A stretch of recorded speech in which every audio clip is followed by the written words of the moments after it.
Hello everyone, welcome back to my YouTube channel. तो आज मैं लाई आप सभी के लिए एक important video. Sorry for the delay, क्योंकि मैं बहुत दिन से कॉलेज में हूँ, मतलब कॉलेज जा रही हूँ डेली, तो मुझे बिल्कुल भी टाइम नहीं मिल पा रहा था। आज रात में मुझे थोड़ा सा टाइम मिला, इसीलिए मैं आपका नेक्स्ट लेक्चर रिकॉर्ड कर रही हूँ। इसके अलावा इंपॉर्टेंट क्वेश्चन की सीरीज़ स्टार्ट हो जाएगी आफ्टर 10 days, ठीक है।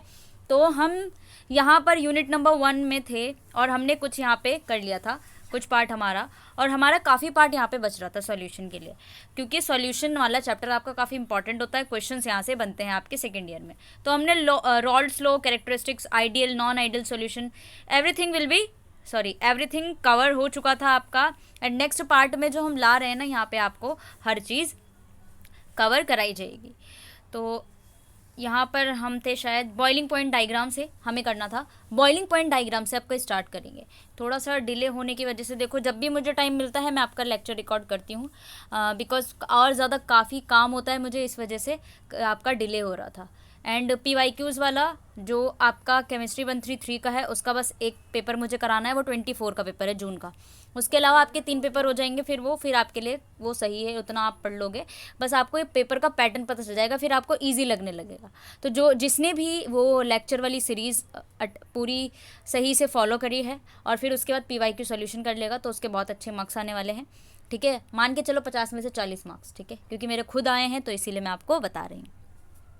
इसके अलावा जो हम बात कर रहे थे आपके इंपॉर्टेंट क्वेश्चन की सीरीज़, तो मैं 10 दिन के बाद वो स्टार्ट कर दूंगी, एंड आपके जून 24 के लिए, ठीक है। तो आपको सब्सक्राइब करना है। अगर मैं नहीं रहती तो आप पिछला रिवाइज कर सकते हैं, इसमें से वीडियोस देख सकते हैं। इसके अलावा क्योंकि अगर मैं अपलोड ना कर पाऊँ तो ठीक है, तो 3 दिन से आई थिंक मैं नहीं हूँ अवेलेबल यहाँ पर। बाकी तो मैं 1-2 लेक्चर आपके अपलोड करती रहती हूँ बीच बीच में भी, अगर मैं कहीं भी हूँ तो भी, ठीक है।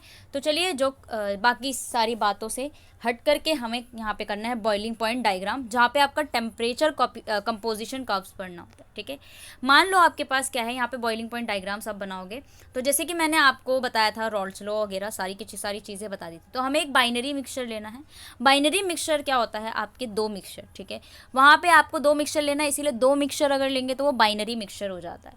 आपके 2 लिक्विड्स होंगे, liquid A and liquid B, which are completely miscible with each other, और दोनों के दोनों कंप्लीटली मिसिबल होंगे, यानी एक दूसरे में घुल जा रहे होंगे, तो हमने उन्हें बोला कंप्लीटली मिसिबल। हीट करेंगे हम, जब हम उसको हीट करते कांस्टेंट प्रेशर पर, अंडर एटमॉस्फेरिक प्रेशर, तो वो स्टार्ट होने लग जाता है क्या, बॉईल करना, है ना। आपको पता है बॉईल कब होता है, जब हम टेम्परेचर से हीट कर रहे हैं, तो इसका मतलब वो स्टार्ट हो जाएगा बॉईल करने के लिए, ठीक है।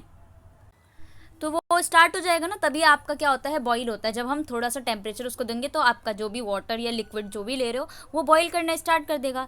जब total vapour pressure equal to atmospheric pressure के हो जाएगा, तब वो आपका स्टार्ट होने लग जाएगा बॉइलिंग। तो बॉइलिंग कब होती है, जब आपका टोटल वेपर प्रेशर जो होता है वो इक्वल टू एटमॉस्फेरिक प्रेशर हो जाता है, तब आपका क्या होता है, वो स्टार्ट करता है बॉईल करना। अब यहाँ पे देखो, अगर P रिप्रेजेंट कर रहा है आपका एटमॉस्फेरिक प्रेशर, देन कंडीशन क्या होगी बॉइलिंग की, P is equals to PA plus PB, ठीक है। यानी 2 लिक्विड है, दोनों लिक्विड को आप क्या कर रहे हो, बराबर कर रहे हो। वेपर प्रेशर क्या करना है, total vapour pressure of pressure A जो है एक लिक्विड का, प्रेशर B जो है वो दूसरी लिक्विड का, तो क्या करना होता है, उसे एटमॉस्फेरिक प्रेशर के बराबर करना होता है। तो P जो होगा वो क्या है आपका एटमॉस्फेरिक प्रेशर जो होता है वो PA प्लस PB हो जाएगा, ठीक है। तो इस तरीके से हम क्या कर रहे हैं, आपको अगर कंडीशन होगी बॉइलिंग की लिखने के लिए तो इस तरीके से हम लिखते हैं। तो PA और PB क्या है आपका, PA और PB जो है वो आपका क्या है, कहाँ गया, PA PB आपका पार्शियल प्रेशर है दोनों कंपोनेंट A एंड B के लिए, और boiling point two the solution आपका P जो होगा वो क्या है, एटमॉस्फेरिक प्रेशर है। तो यहाँ पे जो है आपका डिफरेंट आ रहा है दो वेपर प्रेशर में, ठीक है। डिफरेंट वेपर प्रेशर आपके यहाँ पे आ रहे हैं। The various solution will not reach a total vapour pressure equal to the atmospheric pressure at the same temperature. तो सॉल्यूशन डिफरेंट कंपोजिशन पे बॉईल होंगे, डिफरेंट टेम्परेचर पे बॉईल होंगे, ठीक है। अगर दोनों एक साथ नहीं हो रहे तो डिफरेंट टेम्परेचर पे बॉईल होंगे, ठीक है। बस यहाँ पे यही है। तो यहाँ पे हम किस तरीके से जनरली अगर बोल रहे हैं, तो देखिए यहाँ पे, in general solution having low vapour pressure will boil at temperature higher than those having high vapour pressure. तो बॉयल कौन सा होगा, जिसका वेपर प्रेशर हाई होगा वो उसका वहाँ पे बॉइलिंग हो जाएगी टेम्परेचर के साथ, जिसका लो होगा वो वहाँ पे बॉईल नहीं करेगा। Because solution have high vapour pressure, क्योंकि आपके सॉल्यूशन के पास हाई वेपर प्रेशर होता है, can have the total vapour pressure equal to the atmospheric pressure, तभी आपका क्या होता है, बॉईल करना स्टार्ट करता है। Lower temperature as compared to solution for which vapour pressure are low, जिसका टेम्परेचर कम होगा उसका वेपर प्रेशर भी कम होगा। मान लो आपने टेम्परेचर कम दिया है, ठीक है, तो यानी आप जब बॉईल करोगे तो वो भी तो धीरे धीरे बॉईल होगा, यानी वो भी तो वेपर प्रेशर, तो वेपर प्रेशर होता क्या, वेपर का बनना, ठीक है। तो देखो क्या कह रही थी मैं, थोड़ा मैं चली गई थी, मैं आधे घंटे बाद आई हूँ एक्चुअली। चलो, तो हम ये कह रहे थे कि जब आपका टेम्परेचर कम होगा, ठीक है, तो वेपर प्रेशर भी कम होगा। देखो अगर आप कम टेम्परेचर देते हो तो इसका मतलब आपका वेपर बनना, ठीक है, वो भी कम होगा, धीरे धीरे होगा। मान लो आपने हाई टेम्परेचर दे दिया तो वेपर जितना ज़्यादा बन जाएगा, है ना, तो जितना ज़्यादा टेम्परेचर होगा उतना ज़्यादा आपका क्या बन जाएगा, वेपर प्रेशर बन जाएगा। तो वो यही बात कह रहा है। उसके अलावा देखो, it is possible to draw temperature composition diagram which will correspond 3 general type of vapour pressure composition diagram हम देखेंगे, जहाँ पे आपका बॉइलिंग पॉइंट डायग्राम है। तो बॉइलिंग पॉइंट से आपको पता क्या चल रहा है, बॉइलिंग पॉइंट आप करोगे तो वेपर प्रेशर पता चलेगा आपके किसी भी लिक्विड का, ठीक है, क्योंकि आप जब बॉईल करते हो तो वेपर बनता है ना। चलो डिस्टिलेशन की हम बात करते हैं। चलिए यहाँ पे ये डायग्राम है ना आपका, ये आता है, ठीक है, पेपर में। चलो, distillation of an ideal solution. हम फिर से एक बाइनरी मिक्सचर ले रहे हैं। बाइनरी मिक्सचर आप किसका लोगे, लिक्विड का, ठीक है। ऑब्वियसली हम लिक्विड की बात करें, सॉल्यूशंस की बात करें। सॉल्यूशन में क्या होता है, लिक्विड होता है आपका, सॉल्यूट एंड सॉल्वेंट होता है। आपने बाइनरी मिक्सचर लिया ए एंड बी और वो रोल्स लॉ को ओबे कर रहा है, तभी वो आइडियल बिहेवियर शो करेगा। जैसे कि हमने बोला था कि आइडियल बिहेवियर कौन शो करता है, जो कि आपका रोल्स लॉ को फॉलो करे। तो इसी तरीके से अगर हम डिस्टिलेशन कर रहे हैं आइडियल सॉल्यूशन का, ठीक है, तो वो रोल्स लॉ को फॉलो करना चाहिए। तो वेपर प्रेशर लिया आपने, प्योर ए लिया, उसका वेपर प्रेशर जो ए का है वो हाइयर होगा प्योर बी से, ठीक है। क्या, वेपर प्रेशर की हम बात कर रहे हैं एट कांस्टेंट टेम्परेचर पे। तो बॉइलिंग पॉइंट जो होगा ए के लिए वो हम लिखेंगे टी ए, बॉइलिंग पॉइंट कम होगा टी बी से, ठीक है। देखो वेपर प्रेशर ज़्यादा होगा ए का तो बॉइलिंग पॉइंट कम होगा, ठीक है। इस तरीके से इन्वर्स रिलेशन है। तो हमारे पास आइडिया आया, एक idea about relative composition of vapour phase over solution using Konowaloff rule. तो नॉवलोफ रूल हमने पढ़ा था ना। Also you have studied one of the form this rule last section में जो आपने पढ़ा था, ठीक है। तो क्या था वो रूल, वो रूल था कि in the distillation of binary liquid mixture vapour coming out with the richer in the component whose addition liquid mixture cause an increase in vapour pressure. तो अगर आपका वेपर प्रेशर बाहर आ रहा वेपर प्रेशर, तो इस solution में क्या था कि आपका बाइनरी लिक्विड मिक्सचर है, वेपर्स कमिंग आउट, ठीक है, जो आपके वेपर्स बनेंगे वो रिच होंगे उन कंपोनेंट से जो आपने ऐड किया है ना लिक्विड मिक्सचर में, वो उसका वेपर प्रेशर बढ़ा रहा था। तो वेपर प्रेशर जो इंक्रीज कर रहा है ना, तो उसके ज़्यादा से ज़्यादा वेपर आएंगे आपके एक मिक्सचर में। तो इस तरीके से आपका नॉवलेफ रूल को फॉलो करता है। दूसरे शब्दों में कहें, as compare to the liquid phase, vapour phase is richer in the more volatile component. जितना ज़्यादा मोर वोलेटाइल कंपोनेंट का मतलब है वो अच्छे से इजीली क्या हो रहा है, वेपराइज हो पा रहा है टेम्परेचर पे, कांस्टेंट टेम्परेचर पे वेपराइज हो रहा है। तो ये क्या बोल रहा है कि आपका जो वेपर फेज होगा वो ज़्यादा रिच होगा कौन से कंपोनेंट के लिए, जो आपका वोलेटाइल कंपोनेंट है, राइट। जो वोलेटाइल कंपोनेंट जो ज़्यादा से ज़्यादा वेपराइज हो जाता है जल्दी से, वो आपका वोलेटाइल हो जाता है। नॉन वोलेटाइल आपका जो कम हो जाता है वेपराइज, ठीक है। तो vapour phase is richer in more volatile component, ठीक है। In the liquid mixture we have taken A, जो आपका मोर वोलेटाइल है। हमने बोला ना वेपर फेज जिसका सबसे ज़्यादा होगा, जो सबसे ज़्यादा वेपराइज हो जाएगा कांस्टेंट टेम्परेचर से, वो आपका वोलेटाइल हो गया। तो आपका जो ए वाला हमने कंपोनेंट लिया है ना, वो आपका वोलेटाइल है, ठीक है। और दूसरा वाला बी है, बी आपका लेस वोलेटाइल है। तो hence the vapour phase composition at any temperature must be like closer to A. तो अगर हम बात करें वेपर फेज कंपोजिशन की किसी भी टेम्परेचर पे, तो वोलेटाइल वाला कौन सा है, जो ए है आपका, वो वोलेटाइल है। तो आपका जो बनेगा ना यहाँ पे कंपोजिशन, वो किसके क्लोजर होगा, ए के क्लोजर होगा then the corresponding liquid phase composition, ठीक है। तो इस तरीके से बनाया हुआ है। देखो कांस्टेंट टेम्परेचर पे आप, ये आपका लिक्विड फेज है, ये आपका वेपर फेज है, ठीक है। ये आपके एक्सटर्नल प्रेशर और ये आपका पी नॉट ए।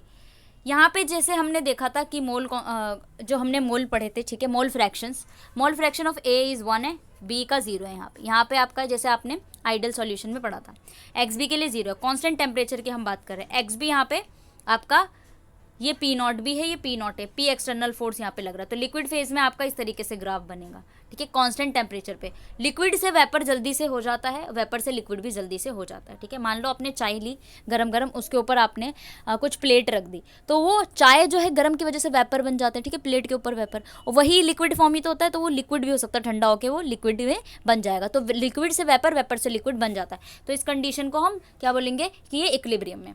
दूसरी चीज़ देखो, यहाँ पे आपका कांस्टेंट प्रेशर पे जो ग्राफ बन रहा है, आपको ध्यान रखना है, ये इस तरीके से, ये आपका उल्टा बनेगा जब आप कांस्टेंट टेम्परेचर से बनाओगे। आपका लिक्विड फेज यहाँ पे उल्टा हो जाएगा, देखो लिक्विड फेज यहाँ था, ये लिक्विड फेज इधर आ जाएगा, वेपर फेज यहाँ था तो ये वेपर फेज इधर आ जाएगा, और यहाँ पे भी आपका सेम TB और TA हो जाएगा, ठीक है, फॉर वेपर प्रेशर। ये आपके प्रेशर एंड कॉन्स्टेंट टेम्परेचर पे है ना।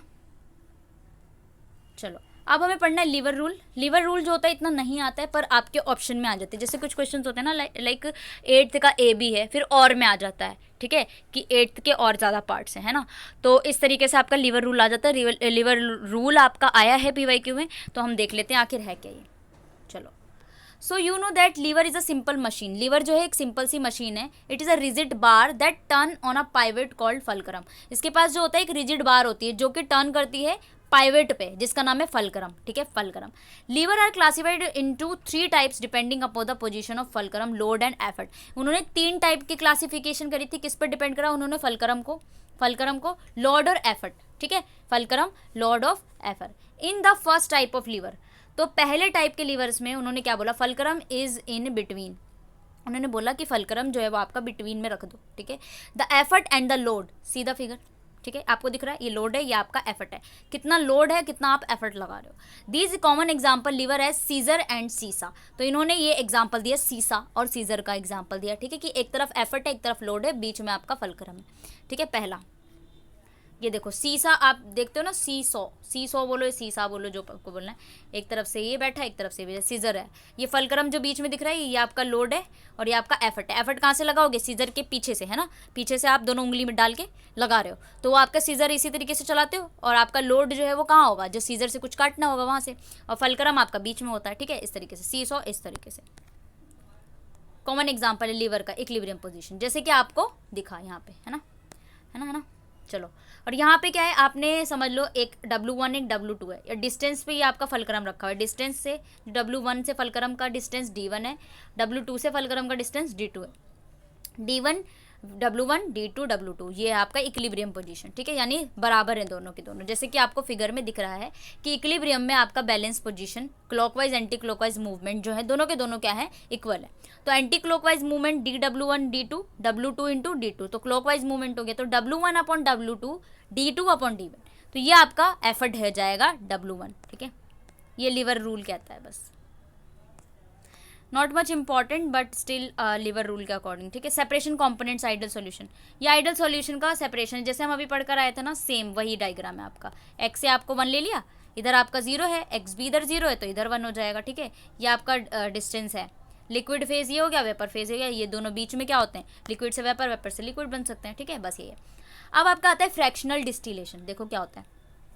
फ्रैक्शनल डिस्टिलेशन क्या होता है, basically several stages describe for the separation of ideal solution, यानी कि आइडियल सॉल्यूशन को आप उसके प्योर कंपोनेंट्स में तोड़ रहे हो, ठीक है। आइडियल सॉल्यूशन के आप उनके प्योर कंपोनेंट्स में सेपरेट करते हो, आइडियल सॉल्यूशन में से उनके प्योर कंपोनेंट को सेपरेट करते हो, उस प्रोसेस को हम फ्रैक्शनल डिस्टिलेशन कहते हैं, है ना, ऐसा कहते हैं। चलो देख लेते हैं।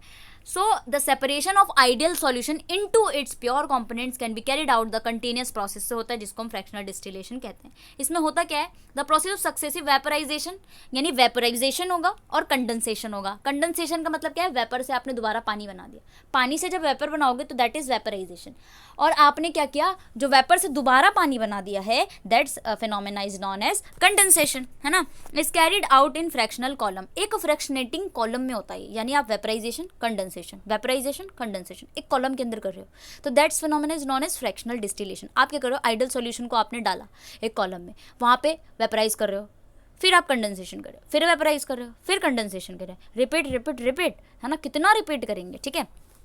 तो इस तरीके से आपका एक फ्रैक्शन एक कॉलम होता है। तो चलिए हम यहाँ पे let us understanding by taking benzene और टॉलिन, आपने मिक्सचर ले लिया, ठीक है, मिक्सचर लिया, आइडियल सॉल्यूशन लिया, हमने जैसे आइडियल सॉल्यूशन पढ़ा था, है ना, जो कि रॉल्स लॉ को ओबे करता है ना। तो वहाँ पे एग्जाम्पल में आपने पढ़ा होगा बेंजीन एंड टॉलिन का एक मिक्सचर होता है प्यारा सा, वो आइडियल सॉल्यूशन का मिक्सचर है। तो यहाँ पे हैविंग द कंपोजिशन है यहाँ पे ए, आ जाओ जी, देखो, और फिर डायग्राम आपका बनेगा, है ना जी, देखो सेम डायग्राम बनता है, एक ये वाला डायग्राम, ठीक है, कांस्टेंट, ये आपका लिक्विड वेपर कंपोजिशन है बेंजीन एंड टॉल्विन का, X B and X T refer to mole fraction है आपका बेंजीन एंड टॉल्विन का, राइट। चलिए, तो हमने यहाँ पे ले लिया दो मिक्सचर, हमने एक मिक्सचर लिया है बेंजीन एंड टॉल्विन का, उसका ग्राफ इस तरीके से बनेगा, बीच में तो आपको पता है कि एल ये इक्विलिब्रियम में होता है वी, यानी कि लिक्विड से वेपर बना सकते हो, वेपर से लिक्विड बना सकते हो, ये ध्यान में रखना है आपको। डायग्राम है ना, तो आप इजीली बना सकते हो, कांस्टेंट टेम्परेचर का डायग्राम है, और जो आपका प्रेशर पे डायग्राम बनना था वो इसका उल्टा बनना था, लिक्विड इधर आ रहा था, वो इधर आ रहा था, है ना, वो कंडेंसेशन हो गया, यहाँ पे हम वेपराइजेशन कर रहे हैं, है ना, इस वजह से। चलो, द वेपर्स इन इक्विलिब्रियम, ठीक है, आप देखो क्या होगा, the vapours in equilibrium are richer in the more volatile component, अभी हमने बताया था कि जो वेपर्स होते हैं इक्विलिब्रियम में वो रिचर और मोर वोलेटाइल वाले कंपोनेंट में होंगे, है ना। रिच कहाँ पे होंगे उनके कंपोनेंट्स, जहाँ पे वोलेटाइल कंपोनेंट ज़्यादा होगा। Benzene and will have the composition B, हमने आपका जो हमने टॉलिन लिया उसका कंपोजिशन ए ले लिया, बेंजीन का बी ले लिया, ठीक है। So this vapour may be condense by lowering the temperature, condensation कब होगा, जब टेम्परेचर कम हो जाएगा, हमने जब टेम्परेचर बढ़ाया तो वेपर्स बन रहे थे, कंडेंसेशन कब करोगे, जब आप टेम्परेचर को कम कर रहे हो, राइट, तब कंडेंसेशन प्रोसेस होगा, कब होगा जब हमने टेम्परेचर को कम कर दिया है जी। Along the line B C, तो देखो बी सी दिखेगा आपका, बी सी, ठीक है, बी एंड सी, देखो हमने टेम्परेचर यहाँ कम किया, बी सी लिक्विड फेज, है ना, वेपर से लिक्विड, वेपर से लिक्विड, यानी कंडेंसेशन हो रही है यहाँ, राइट। चलिए नेक्स्ट पे देखो, if a small fraction of this condensate vaporize the vapour form have composition D ले लिया, finally by repetition vaporization condensation करोगे pure benzene can be obtained, तो हमको प्योर बेंजीन बन जाएगा। As more and more benzene को remove करते जाओगे तो एक रेजिडुअल लिक्विड जो होगा वो टॉलिन से भर जाएगा, फाइनली प्योर टॉल्विन आपका अलग हो जाएगा और डिस्टिलेशन फ्लास्क में अलग हो जाएगा। तो इस प्रोसेस में आप A B C D E इस तरीके से करते हो ना, तो जो आपका इस तरीके का ग्राफ बन रहा है वो यही है, ए बी सी डी, यानी कंडेंसेशन वेपराइजेशन दोनों चीज़ करते रहोगे, आपका फ्रैक्शनल डिस्टिलेशन होगा और आपके प्योर कंपोनेंट्स अलग हो जाएंगे आइडियल सॉल्यूशन से, ठीक है।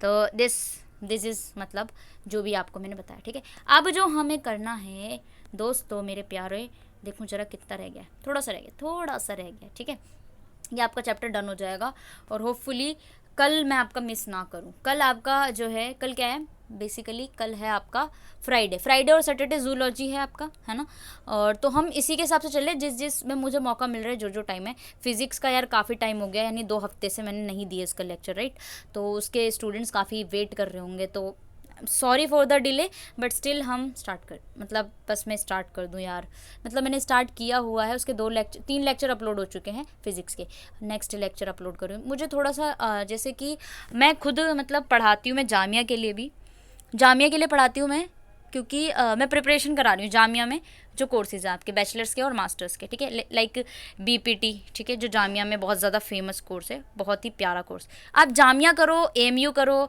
या फिर आप बीपीटी का कोर्स कहीं से भी करो, आप नीट के थ्रू भी कर रहे हो ना, तो दैट्स मैं पढ़ाती हूँ उसको, ठीक है। तो किसी को ज्वाइन होना है तो मुझे बता सकते हैं, ठीक है। वैसे इग्नू वाले क्या पता आपका ये बैकअप प्लान हो, जो इग्नू से कर रहे हैं बीएससी, राइट, लेकिन आपका कुछ और अच्छा प्लान हो रहा हो, ठीक है, लाइक नीट देना हो, नीट के अलावा आप एमबीबीएस नहीं लेना चाहते, आप बीपीटी लेना चाहते हो, है ना, तो जामिया का खुद का एक मैं अगर बताती हूँ, बीपीटी वाले जो अपना मेडिकल लाइन चूज़ करना चाहते हैं, ठीक है, तो वो कर सकते हैं। चलिए एक वीडियो आउट करूँगी मैं, जिसमें आपको सारी चीज़ें बताऊँगी मैं आखिर करती क्या हूँ, ठीक है।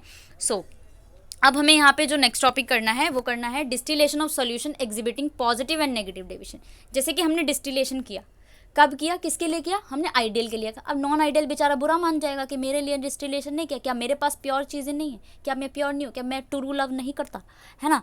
तो उसके अंदर जब हम नॉन आइडियल के पास आए तो हमें पता चला कि नॉन आइडियल के पास भी 2 टाइप के लोग हैं। कौन सा, एक पॉजिटिव और एक नेगेटिव डेविएशन। तो हम पॉजिटिव और नेगेटिव डेविएशन पढ़ करके आए थे ना, तो चलिए करते हैं। Distillation exhibit positive deviation. Positive deviation के लिए आ जाओ, कैसे करेंगे। आपका ग्राफ बन रहा था ना पॉजिटिव डेविएशन का, याद है। चलो, let us now take up the separation of mixture of liquid showing positive deviation from Raoult's law. ठीक है, represent boiling point composition diagram. ठीक है, चलो अब हम देखेंगे बॉइलिंग पॉइंट कंपोजिशन डायग्राम जैसे कि हमने पढ़ा था। तो अब देखो जी, सेम डायग्राम वैसे ही बनेगा जैसे हम बना रहे थे। ठीक है, एक डायग्राम ये बन जाता है, क्यों? क्योंकि हमारा पॉजिटिव डेविएशन शो होगा तो ऊपर की तरफ। ठीक है, वेपर है, ये लिक्विड है आपका। ABCD आप लगाओगे। ठीक है, ABCD लगाओगे, यहाँ पे ये आपका कॉन्स्टेंट BPQ। ठीक है, स्टार्ट अप। चलिए, ये आपका एक्सेज होगा बिल्कुल प्योर के लिए, प्योर बी के लिए। ठीक है, ये आपको पता है किस तरीके से लिखना होता है, सेम। तो note the system has minimum point C where the liquid and vapour pressure have same composition. जो आपने C पॉइंट लिया है, हाँ जी, C पॉइंट जो लिया, ये पॉइंट, इसमें आपका जो होता है वेपर प्रेशर इवन लिक्विड दोनों के दोनों सेम कंपोजिशन पे होते हैं। तो कंसिडर कि हमने डिस्टिलेशन ऑफ सॉल्यूशन किया composition A which is between X and C के बीच में लिया। वेपर्स जो हो रहे हैं वो कंपोजिशन P पे हो रहे हैं। ज़्यादा कहाँ पर है? जहाँ पर आपका B है। ठीक है, P जो है उसका ज़्यादा हो जाएगा, क्यों? वो मोलेटाइल है, और जो B है उसका कम हो जाएगा। Because of this composition residue shift towards A at boiling are higher temperature. ठीक है, बस ध्यान रखो यार, स्टेप्स जो होंगे ना वो इस तरीके से आपको ध्यान रखना है, कॉन्स्टेंट बॉइलिंग पॉइंट पे। बस बस बस कंप्लीट सेपरेशन हो रहा है। या आप एक बार डायग्राम को ध्यान रखना, इसके हिसाब से आप थ्योरी लिख सकते हो। बिल्कुल सिंपली थ्योरी लिख दो यार, बिल्कुल प्यारी थ्योरी कि ये C पॉइंट है जहाँ पर आपका वेपर और लिक्विड फेज का कंपोजिशन सेम होता है। क्यों? यहाँ पे तो सेम हो रहा है, देखो वेपर वेपर बन के आ रहा है, लिक्विड लिक्विड बन कर गया। यहाँ पे एकदम पॉइंट आ रहा है, मिनिमम पॉइंट। तो यहाँ पे आपका क्या होगा, जो वेपर है जो लिक्विड है उस दोनों का यहाँ पे सेम कंपोजिशन हो जाएगा, राइट? है ना, है ना, है ना। अब हम देखेंगे अगर नेगेटिव डेविएशन। देखो नेगेटिव डेविएशन में डायग्राम देख रहे हो आप, बस इसको डायग्राम को देखो। डिस्टिलेशन कर रहे हैं, mixture liquid A and B कर रहे हैं, नेगेटिव डेविएशन कर रहे हैं फ्रॉम रॉल्ड्स लॉ से। तो ऐसे होगा ये। वो आपका किस तरीके से बन रहा था? आपका ऐसे करके ऐसे बन रहा था, ये देखो उल्टा बन रहा है ना? उल्टा ना बन रहा है, बिल्कुल उल्टा बन रहा है। देखो ये आपका इस साइड था और ये आपका इस साइड था नीचे, है ना? यानी ऐसे और ऐसे था। अब देखो ये ऐसे और ऐसे है, यानी ये उल्टा बन रहा है। तो यहाँ पे आपका जो D पॉइंट है वहाँ पे सेम कंपोजिशन होगा, ये आपका है। चलो, ये बिहेवियर जो होता है डिस्टिलेशन में सिमिलर है जैसे कि हमने पिछले किया था। डिफरेंस क्या है? मैक्सिमम बॉइलिंग पॉइंट मिक्सचर वो आपका D पे आ रहा है, बताया ना मैंने, D पे आ रहा है। इस तरीके से आप क्या लिख सकते हो, यहाँ पे डिफरेंस लिख सकते हो। ओके, चलिए। The constant boiling having C component solution exhibit positive deviation जो शो कर रहा था, एंड जो D वाला सॉल्यूशन है वो नेगेटिव डेविएशन शो कर रहा था। तो उस वाले इस टाइप के बिहेवियर को हम एजियोट्रॉप्स कहते हैं। किस टाइप के बिहेवियर को हम एजियोट्रॉप कह रहे हैं? यानी कि कांस्टेंट बॉइलिंग मिक्सचर आपको C पॉइंट पे दिख रहा था पॉजिटिव डेविएशन में, और D पर आपको दिख रहा था नेगेटिव डेविएशन में। तो इस टाइप के सॉल्यूशन को हम एजियोट्रॉप्स कहते हैं। लिक्विड बॉइलिंग अनचेंज्ड, जो लिक्विड्स हो रहे हैं, जो बॉयल हो रहा है वो चेंज नहीं हो रहा। आपका पॉजिटिव डेविएशन में C पॉइंट पे हो रहा है और आपका नेगेटिव डेविएशन पे D पॉइंट पे हो रहा है। तो इसको हम बोलेंगे azeotropes. Pure components in their boiling behaviour change in pressure produce changes in composition. अगर प्रेशर चेंज हो रहा है ना बॉइलिंग पॉइंट्स का, तो वो भी अपना कंपोजिशन भी चेंज कर लेगा, बॉइलिंग पॉइंट भी चेंज कर लेगा एजियोट्रॉप्स का। ठीक है, बस सिंपल सा। तो यहाँ पे देखो एजियोट्रॉप्स जो होते हैं आपके रेदर मिक्सचर, ठीक है, केमिकल कंपाउंड नहीं होते, ये मिक्सचर होते हैं जिसमें इंटरमोलिकुलर फोर्सेज होती है सॉल्यूशन के बीच में। तो यहाँ पे कुछ कंपोजिशन बॉइलिंग पॉइंट दी हुई है कि आपका एजियोट्रॉप क्या होता है। तो इसको बस एक बार ही देख लेना बस। प्योर कंपोनेंट्स में अगर एजियोट्रॉप्स हैं आपके, यानी एजियोट्रॉप्स की बात कर रहे हैं ना, पॉजिटिव और नेगेटिव डेविएशन, तो प्योर कंपोनेंट्स में फ्रैक्शनल डिस्टिलेशन से किस तरीके से तोड़ोगे और वो आपका ग्राफ बना देना है। ठीक है, चलिए समरी पे आ जाते हैं। देखो समरी क्या कहती है, ओए होए मेरी समरी। चलो, समरी है सॉल्यूशन वेरियस प्रॉपर्टीज। ठीक है, सॉल्यूशन होमोजेनस हो रहा है, यानी होमोजेनस होते हैं, उसमें दो या दो से ज़्यादा सब्सटेंस को मिलाते हैं तब सॉल्यूशन बन जाता है। सॉल्यूशन आपके 3 फेज में होता है, सॉलिड, लिक्विड एंड गैसियस में होता है। सॉल्यूशन को हम 9 टाइप में बांटते हैं उसके फिजिकल स्टेट में, है ना, मैंने आपको कराया था। सॉल्यूशन जो होता है आपका which can not dissolve more amount of solute, ज़्यादा सॉल्यूट हो जाएगा तो डिफरेंट जो होता है वो आपका डिजोल्व नहीं होता है जी, उसको हम सैचुरेटेड सॉल्यूशन कहते हैं। Pressure has only a small effect on the solubility. ठीक है, सॉल्युबिलिटी जो होती है गैस की वो प्रेशर के साथ चेंज होती रहती है। मिसिबल जो होता है आपके लिक्विड पेयर वो आइडियल और नॉन आइडियल सॉल्यूशन के होते हैं। आइडियल सॉल्यूशन आपके ओबे करता है रोल्स लॉ को, नॉन आइडियल सॉल्यूशन जो होता है वो आपका नहीं ओबे करता है, इवन पॉजिटिव और नेगेटिव डेविएशन को दिखाता है। आइडियल सॉल्यूशन को हम प्योर कंपोनेंट्स बाय आइडियल को हम फ्रैक्शनल डिस्टिलेशन से अलग कर सकते हैं, नॉन आइडियल को भी हम 2 फ्रैक्शंस बाय फ्रैक्शनल डिस्टिलेशन, एक आपका प्योर कंपोनेंट और दूसरा constant boiling point azeotropic mixture. ठीक है, ये आपका है। यहाँ पे आपके पास कुछ फिलअप्स हैं और आपको यहाँ पे कुछ क्वेश्चंस है। ठीक है, इसको आप 2 लोग देख सकते हो, बिल्कुल आंसर के साथ है। ठीक है, ये आप देख लेना। नेक्स्ट जो है वो हमारा हम बात करते हैं आपका अभी हमने कम्प्लीटली मिसिबल सॉल्यूशन के बारे में बात किया, अब हम यहाँ पे पढ़ने वाले हैं आपका जो नेक्स्ट है वो क्या है जी, मिसिबल लिक्विड, पार्शली मिसिबल यानी आधा घुलन, मतलब कि कम घुलनशील, राइट। तो that is partially miscible. Critical solution temperature पढ़ोगे, इम्प्योरिटी को देखोगे, इम्मिसिबल भी देखोगे, आपकी बार इम्मिसिबल देखोगे ना तो वहाँ पे स्टीम डिस्टिलेशन आता है, स्टीम डिस्टिलेशन इंपॉर्टेंट है, क्वेश्चन आता है। नॉस distribution law is very important, हर साल आता है पेपर में, ठीक है। तो ये मैं सोच रही हूँ कल कराऊँ बिकॉज आज मैं बहुत ज़्यादा थक गई हूँ। नॉस्ट इक्वेशन अभी मैं बाहर से आई हूँ एक्चुअली, और ये एसोसिएशन और सॉल्यूट ये सारे पढ़ना है, फिर एप्लीकेशन पढ़ना है, फिर आपका हो जाएगा ये, ठीक है। तो मैं सोच रही हूँ इसका होपफुली यार कंप्लीट करा दूँ बस मैं आपके एग्ज़ाम से पहले, ताकि जो लोग डिटेल में पढ़ रहे हैं उनको पूरी हेल्प मिले, और मेरे चैनल को वो सब्सक्राइब करें, सब्सक्राइब है ना। इसके अलावा चैनल को लाइक करें, इसके अलावा प्लीज़ यार शेयर कर दो यार, अपने जूनियर्स में शेयर कर दो, है ना। एंड अगर कोई प्रिपरेशन करने वाला है, करना चाह रहा है, मैं ऑनलाइन भी क्लासेस लेती हूँ, ठीक है। तो अगर मेरे साथ जुड़ कर के पढ़ना है तो उसमें भी आप लोग मुझे बता सकते हैं, ठीक है। चलिए, बाकी यहाँ पे मैं प्रोवाइड कर रही हूँ हर चीज़, चाहे PYQs हो आपका, चाहे इंपॉर्टेंट क्वेश्चन हो, चाहे आपके यूनिट वाइज लेक्चर्स हों, ठीक है। बस आप पे डिपेंड करता है कि आप जल्दी जल्दी शेयर कर रहे हैं, और यार सब्सक्राइब कर दो प्लीज़, ठीक है। 1000 सब्सक्राइबर तो बनते हैं, ठीक है, बनते हैं इस बारी, दिसंबर आने से पहले पहले कर दो, ठीक है। तो और ज़्यादा मुझे मोटिवेशन मिल जाएगा ना, तो फिर मैं और अच्छे से आपकी वीडियोस को कम्प्लीटली कराऊंगी, है ना। तो ये थी छोटी सी मेरी बातें, है ना, जो मैं हमेशा करती हूँ। तो आप लोग ज़्यादा मत सोचिए, मैं जहाँ तक मेरे से हो पाएगा आपके एग्ज़ाम से पहले मैं आपको करवाऊँगी, ठीक है एवरीवन।